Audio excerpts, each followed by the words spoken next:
We're now going to move to the Game Animal Council and Don Hammond. Don, we really welcome you and look forward to what you say. I am have another matter to attend to, and Michael Woodhouse will be chairing the meeting. But Don, welcome. We look forward to your remarks. Thank you, Simon. Kia ora tātou. I think just following on from Rob's comments, important to recognise where the new All Black captain comes from, the best region in the country.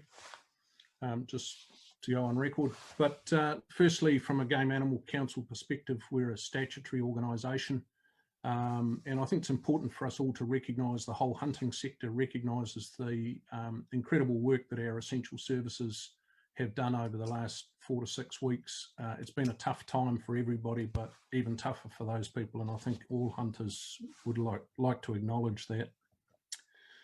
The Game Animal Council represents all parts of the game animal sector, including but not limited to New Zealand Deerstalkers Association, the New Zealand Professional Hunting Guides Association, Game Estates Association, Wild Animal Recovery Operators, which are people like helicopter operators and meat packaging processing plants, Pig Hunters Association, Fiordland Wapiti Foundation, Seeker Foundation, TAR Foundation, and numerous other bodies that coalesce around the hunting sector. Our information suggests that somewhere in excess of 50,000 Kiwis are active hunters, and they spend an estimated $350 million a year on their recreation. And well, it's not just recreation, but on the hunting, provision of hunting services. And it was really pleasing last week. I think both the Prime Minister and the Minister of Finance recognised how significant and important hunting is in New Zealand society. And of course, it's particularly important to the rural and regional sectors. Obviously has an impact in urban sectors, but it's particularly important in rural and regional New Zealand. There's a few key issues that I want to touch on, but primarily would like to answer questions and so on. Firstly, around mental and physical well-being. After 6 weeks of lockdown, I think we're all desperately keen to get back out in the fresh air, and hunters in particular have been asked to forego the best hunting part of the hunting year, which is the raw early autumn. So, you know, hunters stayed at home and did their bit. But there's a rising level of need for people to get out and get back to some form of normality, and for many that's hunting.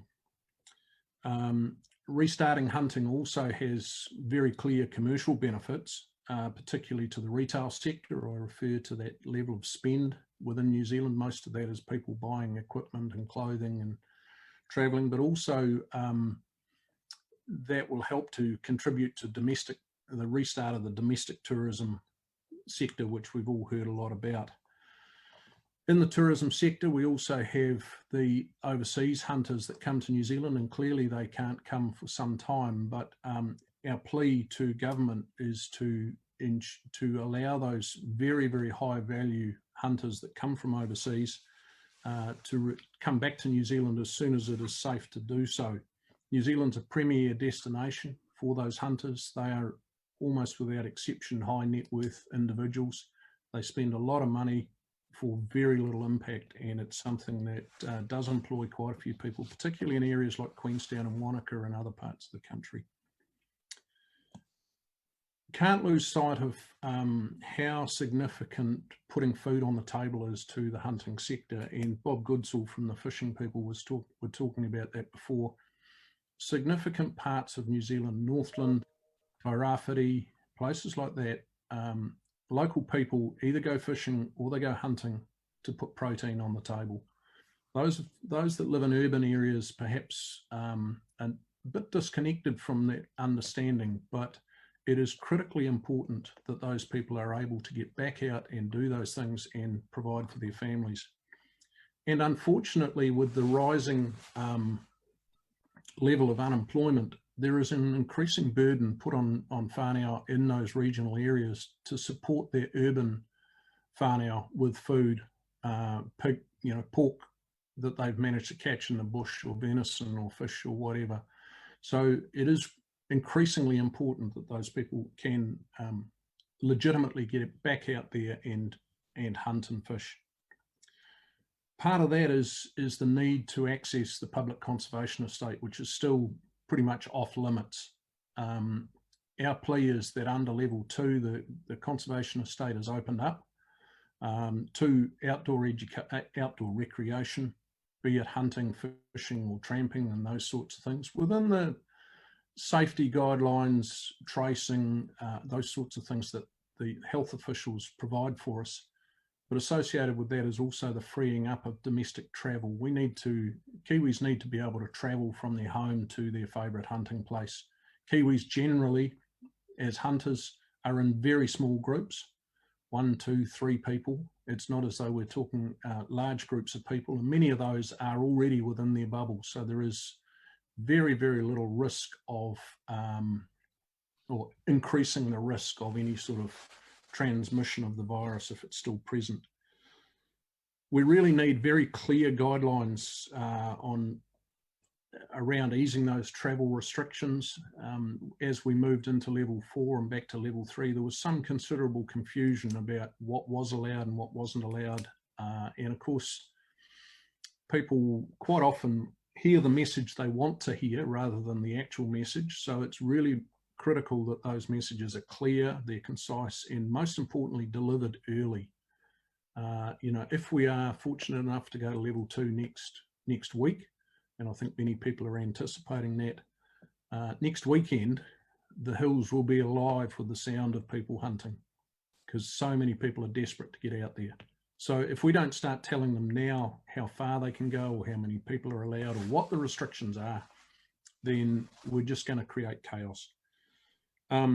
Obviously, also the duck hunting season is coming up, and while it has been referenced and it's not part of the Game Animal Council's mandate, in most cases they are the same individuals. People who go duck hunting are also the people that go deer stalking or pig hunting or whatever. So we need those very clear guidelines and messages. There's also, every crisis brings opportunities, and there's opportunities that the Game Animal Council's been working on with Ngāi Tahu, with DOC, and various other entities around the country to use skilled but now largely unemployed commercial hunters and people like glacier guides, outdoors people who will come from the tourism sector, to actually get involved in that recovery package and contribute to the country's long-term well-being. Will assist in places like Queenstown and Wanaka and the West Coast, inland Canterbury, where there is considerable conservation benefit to be gained, predator control, animal management, by getting those skilled people out there and contributing, and potentially even provision of food through food banks. We're talking fundamentally about prime organic protein. It seems a waste not to look at that opportunity and how that can contribute to recovery in New Zealand. As I say, much of the focus of the recovery will be urban-based, but don't forget the regions and those rural areas. And there are considerable conservation and other benefits that can come from driving some of those projects. It's the virus has also had a significant financial implication for the Game Animal Council. We are a statutory organisation. We get a very, very small amount of funding from vote conservation. We were in the midst of getting regulations in place to put in place a levy on exported trophies, which was to be a significant part of our funding, and also working with the retail sector on getting funding via recreational hunters. The export levy, there will be no exports, or so few that level of funding will not be available probably for several years. And so we will be seeking support from government to ensure that the council can continue contributing the way it has in the past. So with that, I'd perhaps open it up for questions. More than happy to provide any background or insight that I can. Don, thank you for a very helpful submission. Just a couple of questions from me before I go to David Seymour. You mentioned in your written submission your negotiations with DOC around permits, but I presume you've been talking to them about access to conservation land at a level 2. And is that right? And what's been the nature of those discussions? Yes, so under level 3, hunting was allowed on private land with the landowner's permission. A hunting permit effectively gives you the landowner's permission, i.e. the Crown's permission to be on public conservation estate. And the department had said, with, on advice from health and so on, that conservation land was to remain closed. So it's really important now, we believe, that conservation estate is opened up for hunting. It is the only place for many people to hunt. And with that comes the need for the permit system to be up and running again. I think this is something that we can work with officials on. Yeah. What's your level of confidence that they understand that, and why are they treating conservation land different from other land? So I think probably when you say they are treating it differently, this is probably coming from health and government. Yeah. The department, I think, is reasonably comfortable with at level 2 opening up the conservation estate, but I could stand to be corrected. Why the government chose to differentiate between private land and conservation land is something that we, I guess, lobbied or argued against, but were unsuccessful. Okay. You earlier on, we heard from the Exercise Association with some very good guidance on how to keep people safe at alert level 2 in their gymnasiums. Have you been working on a similar framework, and are you confident that recreational hunters can be safe at alert level 2? Michael, yes, I'm extremely confident that recreational hunters can be safe. I think all recreational hunters understand that there is an element of risk attached to what they do. Most people think of that risk as being in terms of their handling firearms, when in actual fact the risk is, if you look at the statistics, the risk is A, driving to wherever they're going hunting, and secondly is things like slips or falls or drowning in a river. It's not the firearms thing, and those things don't change just because we're in level 0 or level 2 or anything else. Those risks remain the same. Very good. Thanks, Don. David Seymour. Yes, well, thank you, Don. Can you just give people who might not be very familiar with hunting a sense of why access to public land matters? How much private land versus public land is available, and who is more likely to be able to access private land? Is it the everyday hunter, or is it a bit more elite to have private land access? Yeah, really good question. So in very broad terms, the public conservation estate is about 1/3 of New Zealand. Wow. So for a very large number of people, and in particular more urban-based people or people that live in towns around the country, the conservation estate is largely the only hunting opportunity they have.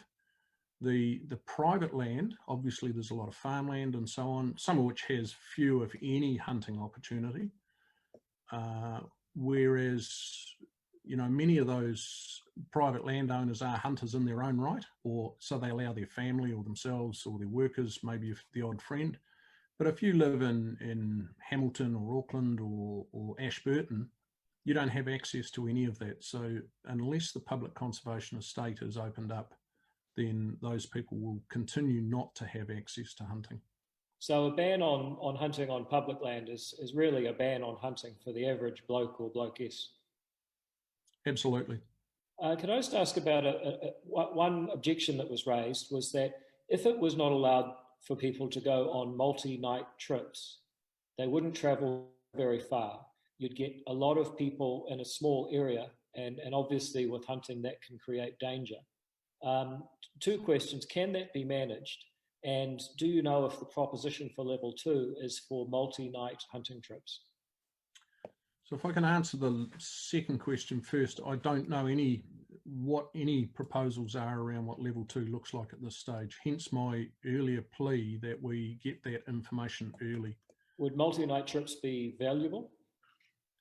I think hugely valuable. Many people, many hunters design their annual diary around going hunting in April and May. And so they organise a week's leave or 2 weeks leave to go and do these longer hunting trips.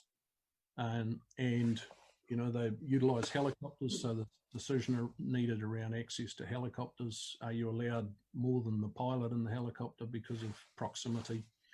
Those sorts of questions. But your concern of having lots of people near a road end because they're only allowed out for the day, I think is valid.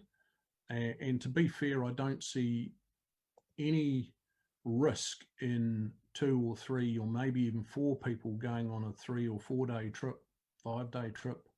I don't see the risk of that in terms of the virus being any more or less than them being allowed out as a group for the day.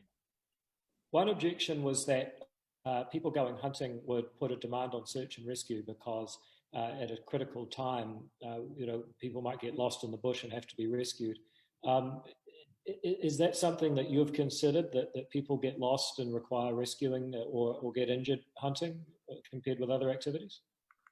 Yes, it is. And if you look at the search and rescue statistics, the vast majority are actually for children in town or dementia patients. The number of hunters that where there are active search and rescue activities is extremely small. So while the risk is always there, I think we need to put it in perspective. And I do understand at level 4 and level 3, maybe that was an issue, but I think if at level 2, so many more things will be happening in our day-to-day lives that the risk will just sit in the same space as it's always sat.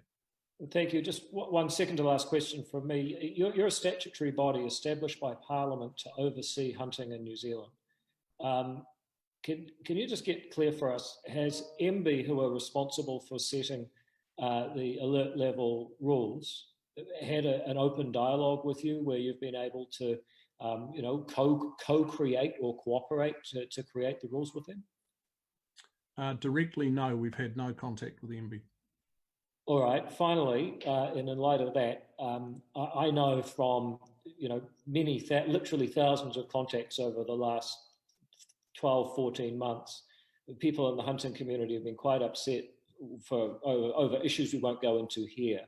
But what has been the effect on the morale and esteem of the hunting community of these decisions to exclude them from DOC land and apparently not be consulted on developing the subsequent levels?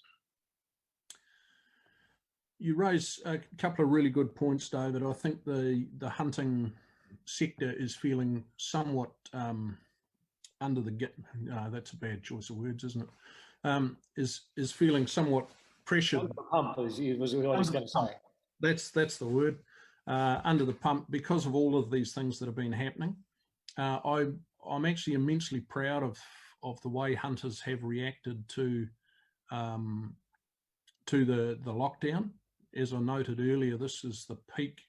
April and May is the peak season for hunters, and many of them, it is their one big trip of the year. They may do a few weekends otherwise, but they save their money, they book their leave, all of those things, and they've all said, hey, we've got to stay at home for the benefit of everybody. So I'm immensely proud of that, but the frustration level is certainly rising. Sorry, push my luck. Terrible season for hunters, great season for certain game animals, but what's the environmental effect of that? Yeah, that's critically important. And to put it in perspective, a friend of mine down the West Coast, whose husband was a very active hunter, passed away last year, he would have been horrified because she hit a deer on the road the other day. And it puts in perspective, throughout New Zealand, we're seeing deer in particular, but animals coming out onto farms, onto roads, into the conservation estate. Normally, we would have harvested many tens of thousands of animals in April through the raw. They are all still walking around the bush. and hence the real opportunity is for us to use some of those unemployed hunters, some of them highly skilled professional hunters, to get out there and actually manage those herds so that we ensure that we maintain our Indigenous biodiversity, our conservation values, keep people employed. And as I reflected on earlier, it would be a travesty if we didn't look at opportunities to utilise that free-range organic protein. Thank you very much, Don, and thank you, Mr. Chair. Thank you, Jackie Dean. Thank you, Mr. Chair. Don, thank you for your introductory comments. You traversed a number of issues. I'm not going to touch on most of them, but I am concerned around predator numbers. You've already talked about deer encroaching onto farmland, and that's obviously one of the good benefits of having deer stalkers and hunters out there. But there's also the tahr cull, which has been impacted quite significantly. There will be no ballots for tahr control issued until we get down into level 2. That is what I understand. You may help me with the information there, but the main point of my question is, what will it take to catch up in the tahr cull for the time that has been lost? What is it now? Something like, it'll be 7, nearly 8 weeks of recreational hunters. And so over that time, there might have been something like 450 tahr shot. What will it take to make up those numbers, and what are your suggestions for how the Conservation Minister should give effect to that? Thanks, Jackie. You're absolutely right. There are substantial numbers of deer and tahr and other animals that would have been harvested over the last couple of months that haven't been. And on top of that, there are very significant numbers of predators, stoats and rats and so on, that are trapped by hunters as part of their contribution to the conservation of state Indigenous biodiversity. If I just call out the Fiordland Wapiti Foundation or the Seeker Foundation, both of them run predator trap lines as part of their contribution to the habitat and so on. So that work has had to cease. And, you know, those rats and stoats are still out there eating our birds. So we need to get on top of those. What we have proposed is that we use some of these hunters, and instead of flying around in a helicopter to shoot tahr to waste, we use some of these hunters on the ground and create the opportunity to employ skilled people on the ground. We've got a major issue, excuse me, with wallabies in the South Island starting to spread quite dramatically into Otago and Canterbury, and if we don't do something about it, we're going to have another wilding pine lookalike that bounces instead of spreads on the wind. So here's an opportunity for us to employ some of those people that have been displaced, outdoors people that have been displaced from the tourism sector, and get some really positive benefits. We're also talking with Ngāi Tahu on exactly these issues, because clearly that's impacting their people. And we're talking with iwi in Tairāwhiti and various other places, saying, you know, how do we coordinate some of these projects so that we get the conservation benefits, we get the economic recovery, and we get some of these animals under a better management regime. Thank you for that. You mentioned the wallabies, and that was what I was going to move on to. I talked to a lot of farmers, I talked to a lot of hunters, just in the constituency sense. And anecdotally, wallaby are spreading literally like rodents, as you say. And it's going to take a considered effort into controlling those. And I think I was having a look at your website, and you do raise the wallaby plague to be on your website.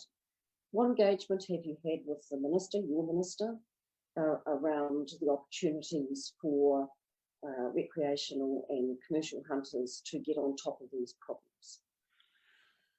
We've put forward some proposals through the department, and I understand they are being discussed with the Minister. Obviously, we're very, very keen to progress things as quickly as possible. The hurt is out there now in terms of the commercial hunting sector, the overseas visitors that should normally be here March, April, May, June. Basically, not a single one of them has turned up. So all of the guides, all of the outfitters, they're all desperate for work. These are highly skilled people that could be out there. They could start next week, pretty much, and start having an impact on some of these issues. So very, very keen to progress that. Well, thank you for those comments and your answers, and I do hope that you are successful with the Minister and your standing army of shooters and hunters can really begin to get on top of our predator problems that have been made worse after the COVID episode. So thanks for that. Thank you. Last question, Kieran McAnulty. Thank you very much, Mr. Chair. I'm conscious of time, so Don, I'll be pretty quick. I just wanted to take the opportunity to acknowledge you and your organisation for the way in which you've constructively worked with government and government departments. You mentioned earlier, just then, with the question from Honourable Jackie Dean, that you've sent through some proposals to the ministers. I and Kitty Tapu-Allen, who's also on this call, can vouch for that. We have had discussions with the minister regarding proposals that have come through and around how we can ensure that hunting can happen safely in the various levels. So I just wanted to pass that on, but also I just wanted to share your thoughts, your acknowledgement to hunters, because I know they were keen to get out.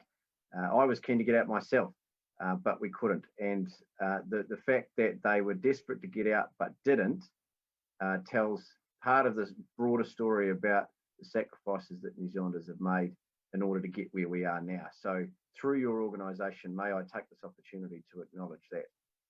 Just quickly, under Alert Level 2, if hunting was allowed to occur under whatever restrictions might be appropriate in order to continue to limit the spread of the virus, if it was able to be extended to conservation land, even just leaving the prospect of overnight trips to one side, if it was just day trips, for example, in conservation land, do you believe that hunters in the current context would be satisfied knowing that they still have to make sacrifices, but at least they can do what they love to do? I believe in the vast majority of cases, the answer is yes. They're very, very keen to get out in the hills. And some of you, if you are hunters, will know that when you're a young fella, you're desperate to shoot things. As you get older, I'm not sure whether it's because you don't want to carry them anymore because they're heavy, or whether it's other reasons, but shooting them is less important. It's the mental benefits of just being out in the hills and observing what's going on is hugely beneficial. So I think the vast majority of cases, the answer is yes. And I'd like also just to thank you for those kind comments about the organisation. Don, thanks for your time today, Don.